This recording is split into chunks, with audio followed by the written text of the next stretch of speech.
Hello everyone, Warhammer here, and welcome back to the Numas campaign for Mortal Empires. Now in the last episode, we fought the Nekark Brotherhood outside the city of Kasabar, as we were laying siege to the stronghold and they felt it would be better to take us out in the field rather than rely on their walls. Now it was a very closely fought battle and we nearly lost to their overwhelming numbers, but we were able to win and wipe out the army and the garrison, leaving the city for ourselves and the faction eliminated. But like I said, it wasn't without cost, and if we pop on here, we can actually see what the cost was. Our faction leader, King Tutankhanut, was wounded, as well as Ramatep the Visionary and Necrotect. And the only units left after that battle was a couple units of archers, the Chariot, the Bone Giants, and Intes, our Leech Priest. So, it could have ended really badly, but luckily for us we managed to pull through. And it gives me an opportunity now to start sorting out the armies a little bit. Now, I have to admit, I am a little bit, not lost, what's the best way of describing it? I seem to be having difficulties coming to grips with the Tomb Kings, and I have looked up a way to try and figure out some tactics on how to do it. So what I'm thinking is, for this particular army, is to take advantage of Tutankhanut's boosts and his buffs for horseman units. And so we could end up focusing on them as the sort of the main units for this army.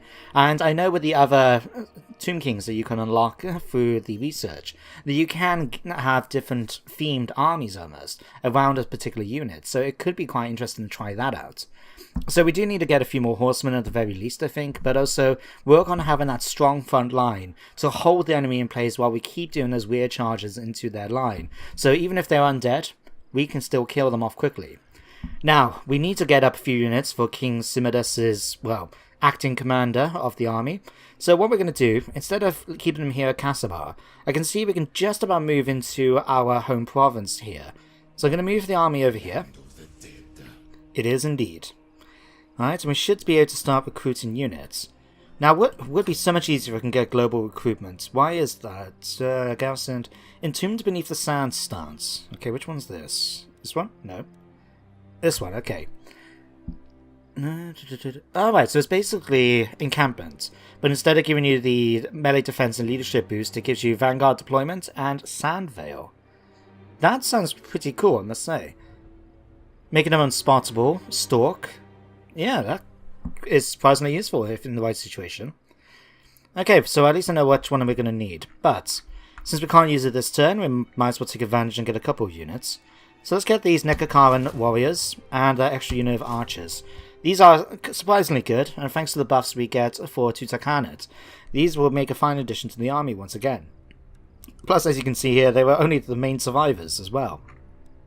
So we'll do that, and then next turn then we'll get started with Entombed Beneath the Sands and increase the army even further with global recruitment. It's really handy when you don't have to pay the extra recruitment cost for using global recruitment. Anyway, we also need to upgrade Intes. Now, this is a guy I did take a little bit of time after the previous episode to look into how to upgrade him. And I decided in the end to go for a bit of a different thing.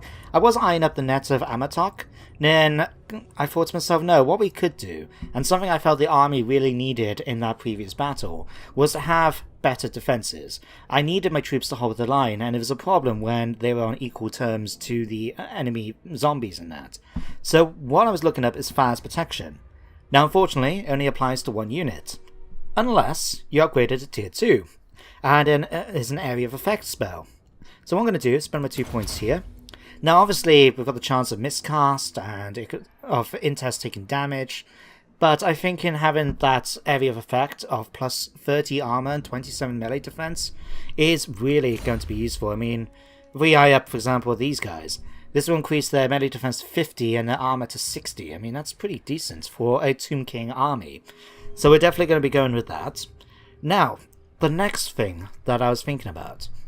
The money we've got, I would like to see about upgrading our home province, and it certainly is quite tempting.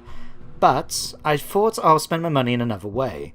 What we're going to do, if I pop to dynasties, we'll want to turn away from finishing the wisdom of the second dynasty, which will allow me then to start researching all this stuff. Now, for 2,500, we can go for the patronage of Queen Ratsuit and get our hands on a Tomb Prince. Now that would be quite nice, because at the moment my army is kind of lacking in close combat melee characters. We've got Tutankhanut, but he's not exactly the best. He's more of a hybrid character. So having someone who's a bit more dedicated like a Toon Prince would be quite handy. The only problem is a lot of money. Now if we went for another dynasty, it would have been cheaper. For example, if we went to the first dynasty here, Patronage of Wakaf will allow us to get a Toon Prince for 1,000. But Necrotex would be 2,500, and Lich Priestess would be 100 Canopy Jars. Likewise for here, Lich Priest is now 1,000 instead, so it depends which dynasty you go for. I also figured out that we could really cheese this research menu. And hear me out, this is what I'm thinking, right? Obviously, I do want to have at least one army, so we're going to have to take the hit. But what happens then is that we could, in theory, just make it so each of these can be researched then, because like say it's 30%, so it's 1.3. Say it's going to increase it by 3 turns, so it's going to take 15 turns instead. What we could do is actually research each of these for 14 turns. And then when we want that extra army, we can just go for that extra one. And then while it would take a long time, obviously we've got a lot of dynasties to worry about. It would mean that we don't have to worry really about that research penalty until we start working on these. And these only take like 3 turns or something anyway. So that could work out. It's a bit cheesy, but it could work. So let me know what you think in the comments, guys. Is that something we should try and do? As it will really help out the army, sort of the research side of things, but at the risk of being a bit cheesy? Let me know in the comments. But in fact, we went on here because I've decided I'm going to spend 2,500 on my gold next turn. So we can't spend a lot of it now, but if we come on here, we can buy that.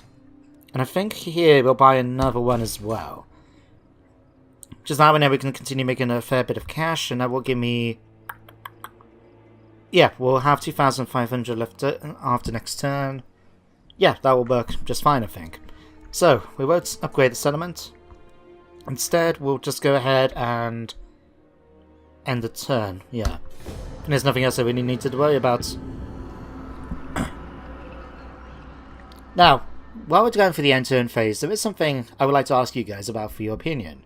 Just because I had an interesting comment, I think it was in episode 2, where one of the viewers found it quite interesting that I was sharing information about Tutankhanut, about Numas, about Warhammer, and I just want to ask, is this something you might be interested in listening about? Now, I wouldn't say I'm an expert, but I've grown up with Warhammer. I remember being around, I think it was the 4th edition, 3rd edition? Yeah, it was it was when the vampire counts first came into play, because originally you can say Tomb Kings and vampire counts were covered underneath one army type, which was undead. So in your undead army, you could have vampires with skeletons, mummies, and screaming skull catapults. Whereas after the creation of vampire counts, they separated out into Tomb Kings and vampire counts. So, as we all know and love.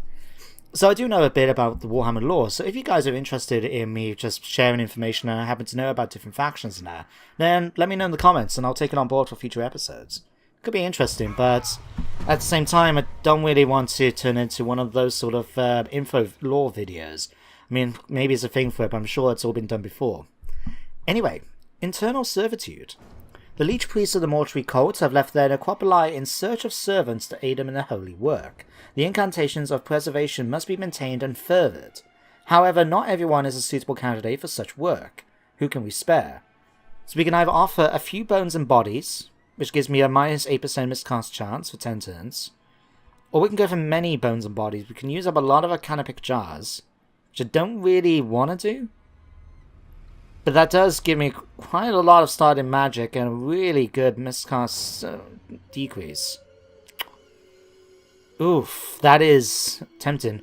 I mean, we only got 106 and we could use it for our mortuary cult at some point. But, hang on a second. That's a 1. That wasn't a 1 before. Does that mean we can get something from the cults? I'll have to have a look. We haven't really got that many wizards. We only got the 1 Lich Priest in tests. So I'm just going to go for a few bones and bodies. Ashakar, you're back again. Good. Okay, that's not done. We're now going to get our Tomb Prince next turn. You've been injured again. Okay. Let's have a look at this. First of all, let's check out the Mortuary Cult. I don't think we have anything... Hang on. Did I just... Ah, wait. There. One. Okay. Oh, the Flock of Jaff. Of course. This is one of the first regiments of renown you tend to pick up, in my experience. And we could do it if we use up all our can-I-pick jars. Now, what I remember about these guys... Do they still have it? Yes.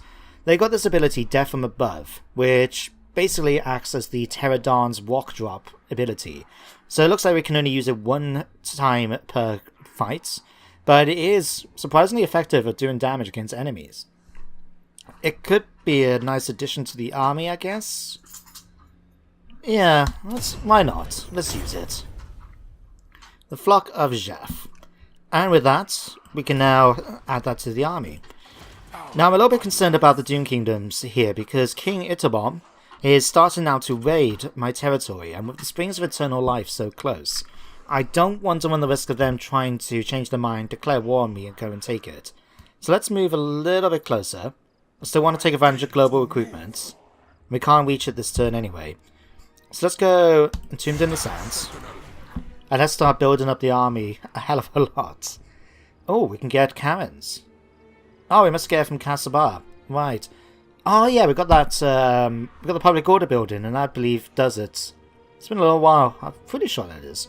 Anyway, let's get a few units. Which ones do I want to get? Remind me a moment. I just want to check. No, this is what I wanted to check. Resilience, cause...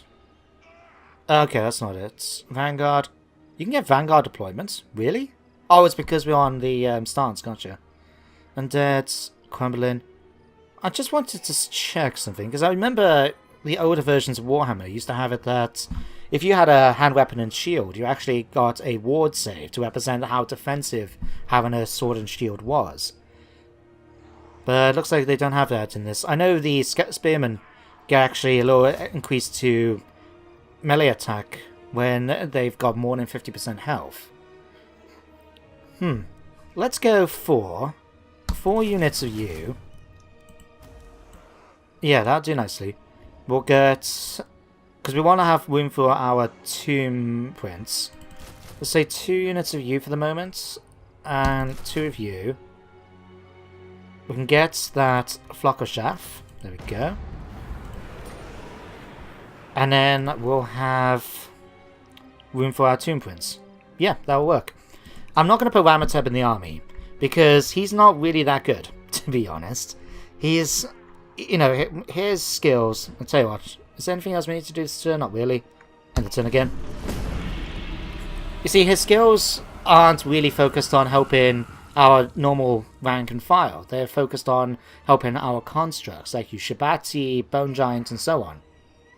And don't get me wrong, obviously with the Bone Giant, he skills once we gave him, you know, he earns them and learns them could help him out.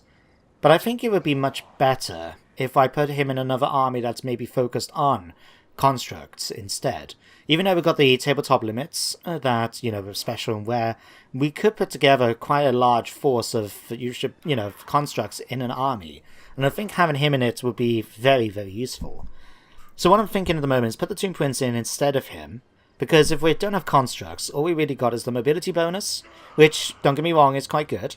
But with the fact that we can actually have the thing, the post-battle option of claiming money and getting 20% movement. Oh, you ran off. Huh. Must be getting scared. But yeah, because of that 20% bonus, we can have it, so as long as we keep fighting our battles, we can move extremely fast. I mean, obviously, having that extra movement would stack with it. But I think having a Tomb Prince would probably be much better instead, because the only other thing apart from his mobility is mediocre combat ability, and I'd rather have a Tomb Prince for that. Shaka, well done. You've been wounded once again. Okay. Let's have a look. Right. Okay, I would like to get a level Leech Priest, because now we can actually build that second army, and I've got plans in order to do that. But for the moment, let's go for Bone Edifice.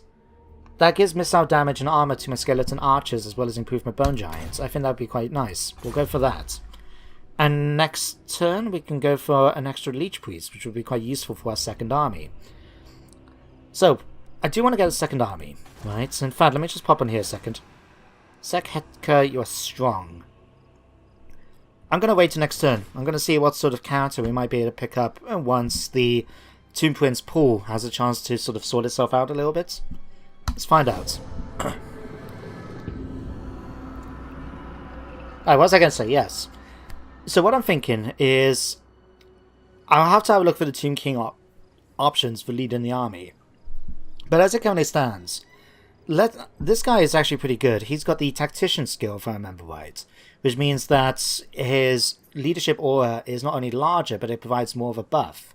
So while it's not obviously as important to the undead as it is to a living army, it does mean that they're less likely to crumble in combat, which is good. So what I'm thinking is, unless there's a better Tomb King, we could use him as our second commander. Now the only problem is, if I want to be able to get the second army going quite quickly, because it'll be handy for us to expand with, and having him in charge, I don't particularly want to have to spend money if needed on another king if he's already available. So what we could do is, when Tutankhanut is available, have him create a new army essentially, and then just transfer all the units we want over to him instead. But that will work out. Obviously I have to see if it does cost. Oh. A fortuitous omen. We should take advantage. Crap. These guys have declared war on me. Crap. Okay, right, let's just go with it. Thank you. I really don't like fighting wood elves. I mean, they're light, crumbly enemies, don't get me wrong, but they are also, you know, really good at tearing units apart, especially like the armoured troops, like mine, with their superior range and all those arrows. Never mind, we're going to have to fight them at some point, I guess, so better now than never, I guess.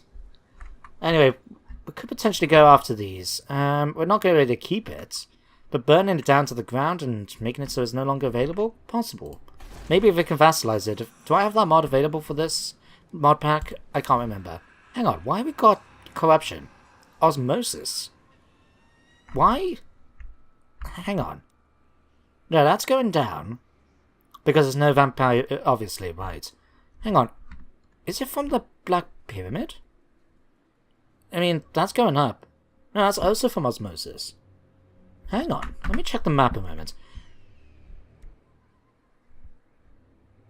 It has to be... oh, hang on. No, that can't be right, because... hang on, they're going up in... oh, of course. Right.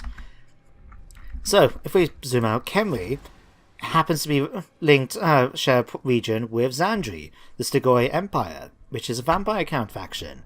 So obviously, yeah, you can see the vampire corruption on the ground just here, where the city is. Or town, if you prefer, because it's a minor settlement. Right, so if they've got someone that's doing osmosis, it's going to affect all the neighbouring provinces, including mine, because I'm neighbouring. Right. That's a hassle. We do have Untainted, that's probably why it's not affecting us too badly, I guess. Extra growth. Is there anything for extra money? Oh, right, we could have gone for that. Made things a bit better. Too late now, anyway. Right. Cheaper buildings, extra tax rate, casualty replenishment. No, public order, I think it... how's public order, actually, right now? 52243... oh, right. Thanks to corruption, it's a problem, so we need to keep it. Okay, keep that for the moment. Right, we can spare... no, let's do that research. Let's go for the priesthood of Niru right now. So for our second army, then we'll be able to get another Leech Priest. And let's have a look at our Tomb Prince options. Okay, so we have Sekhetka, who is strong. Or we've got Intes number 2, who's an infantry master. Plus extra melee attack and defense when on foot. And he allows... okay. So I believe that plus 8 is for him, then, when he's on foot. So, I mean, extra armor plus 3 is not that big a deal. Weapon strength plus 5 is a little bit better, but this, I think it could be much better. Yeah, let's go for Intes. But I'm not going to call him Prince Intes. I think, in homage to our sore Scar veteran who keeps getting injured, I'm going to call this man... let's call him... Where is it? Where is he? Ashaka. Thing. The ever... wounded.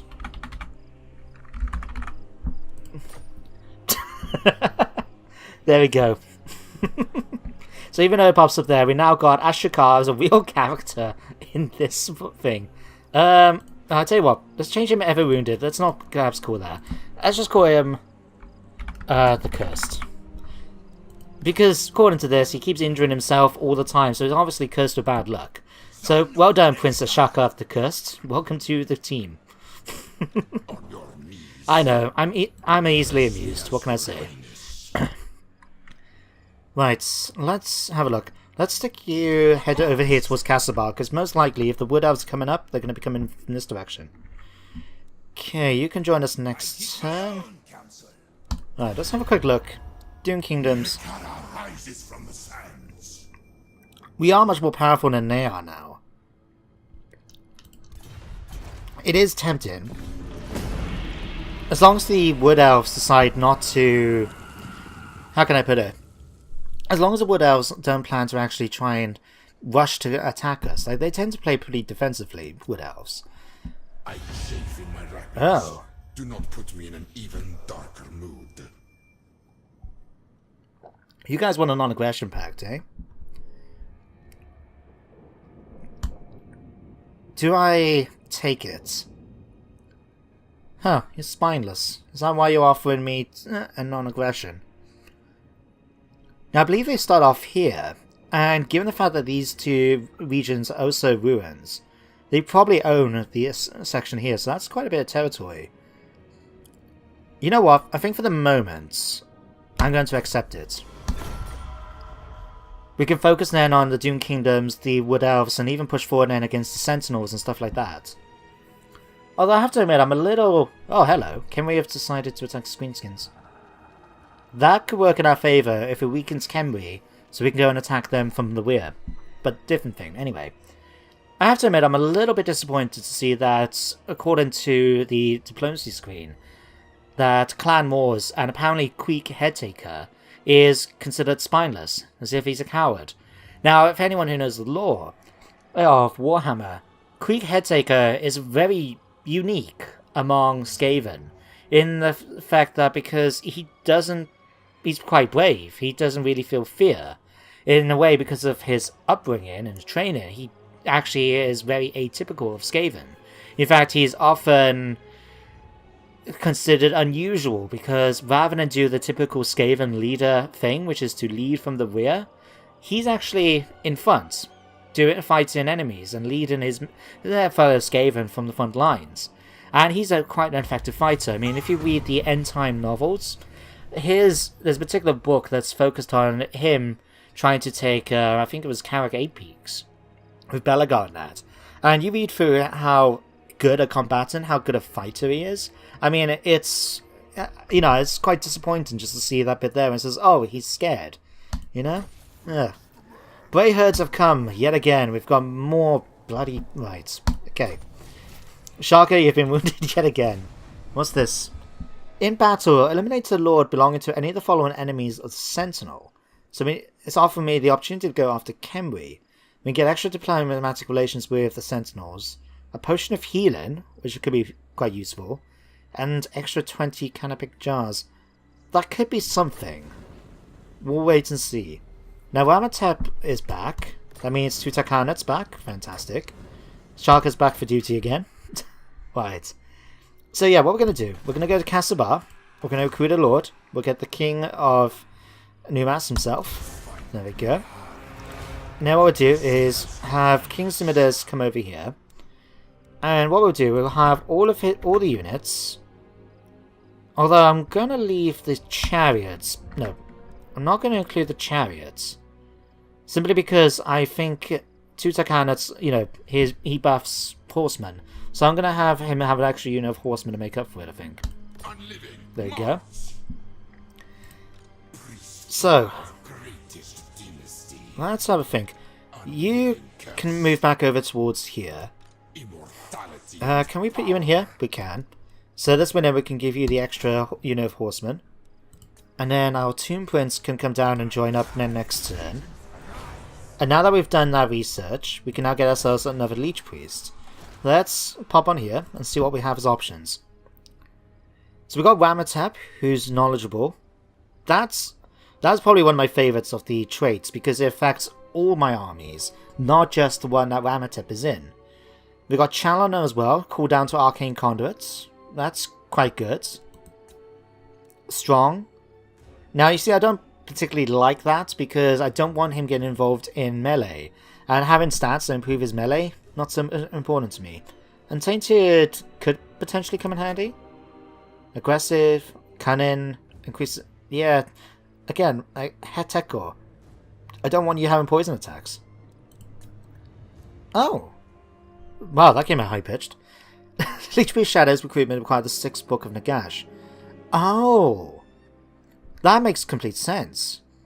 Like I mentioned, I think it was in the previous video, I know that they used to have the Law of Nehekhara as their standard law, and then in the 8th edition they were upgraded to have Death and Light.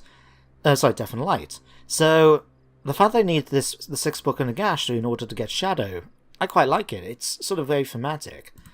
Well, going through the options here, I mean, I would like to get Nehekhara in order to get the ability to regenerate troops in battle, but I think I'm going to go for Ramatep here and Death, so we can get knowledgeable. For now, it would be quite useful. There we go. Welcome to the team, Ramatep. You're going to join over then with King Simidas, so everyone's going to have their own Leech Priests. So you have a Leech Priest, he'll have a Leech Priest, everyone will have a Leech Priest. You can join up with him. The reason being is I just want to improve his health for a couple of turns, and then we'll send him off then. See what's going on down here with the Wood Elves at Orion's camp. Right, let's go back to Waystation Bone Edifice. Right, let's just keep an eye on Khemri. If they're fighting, because who they're fighting at the moment?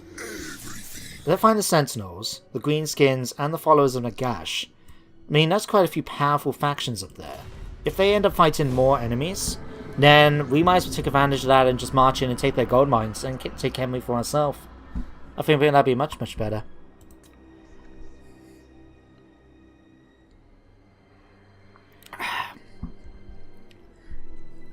Nice bit of a drink. It's been one of those days. It's been quite warm here. Could do a nice little drink. Don't believe in getting drunk. Just have a little bit. Have that little bit of, you know, feel a bit relaxed, but don't go too lose control, you know? Never liked it. Anyway. Khemri are now declared war on the Red Fangs, and the Red Fangs is one of the other neighbouring Orc factions. They are really making life difficult for themselves, but if they're doing well, then I suppose I can't blame them. I mean, you already started marching into the Southern Badlands. I mean, that's pretty impressive.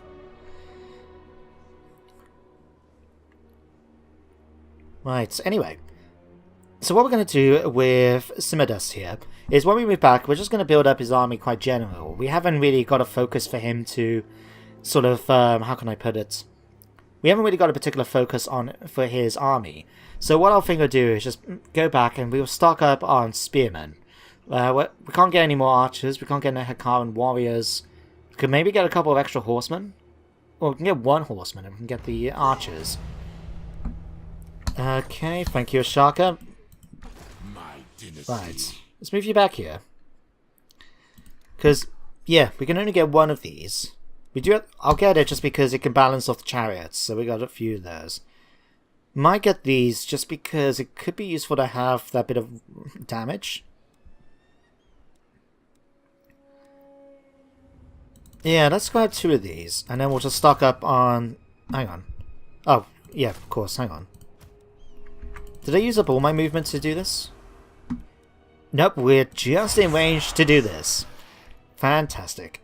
Okay, we'll get that. Let's get, say, 3 of these. And then we'll just stock up on, say, 2 of these. Oh, yeah, because we're using 1 unit over there. Right. Makes complete sense. Okay, and we'll get you a carrion as well, because why not?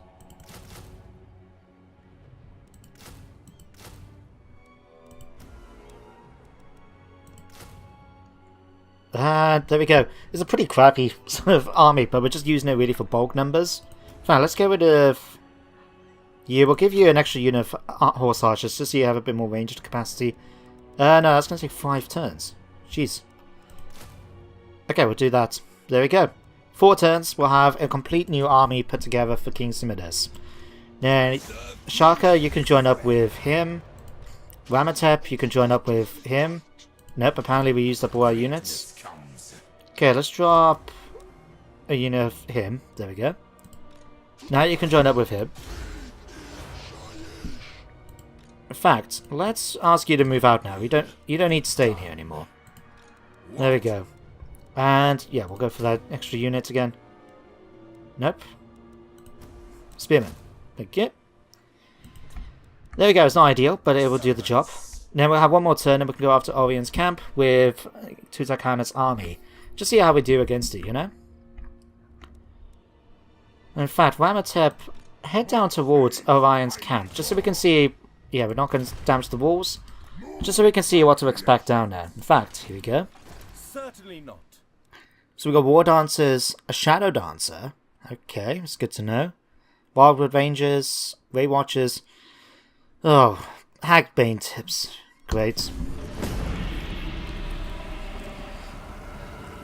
Although, I will say, I really like the idea of playing as the Bowman of Orion. Once the Chronosis Faction Unlocker mod has been updated, which is taking its time, but it's quite a big mod, I don't blame him. So, you know, it's be a matter of patience. We've already got a number of campaigns, what with these 2 Warhammer ones, and the upcoming Three Kingdoms one I'm going to be starting when the game is released, and I can actually play the copy that's is set up on my favourites, ready to go. But I would like to play as this faction. I think it'd be quite unique to have a Wood Elves faction which isn't started in Athlon, and instead we're down here in the in the desert. We've got Tomb Kings to go after. We've got the Empire. I think it could be a very unique campaign, and especially since I don't even know if they have a legendary lord to start things off, do they? Oh Christ, Kenry, you've started war against. I'm gonna have to check out this diplomacy screen after the end turn phase. I can't believe they've declared war on that many enemies. That is shocking.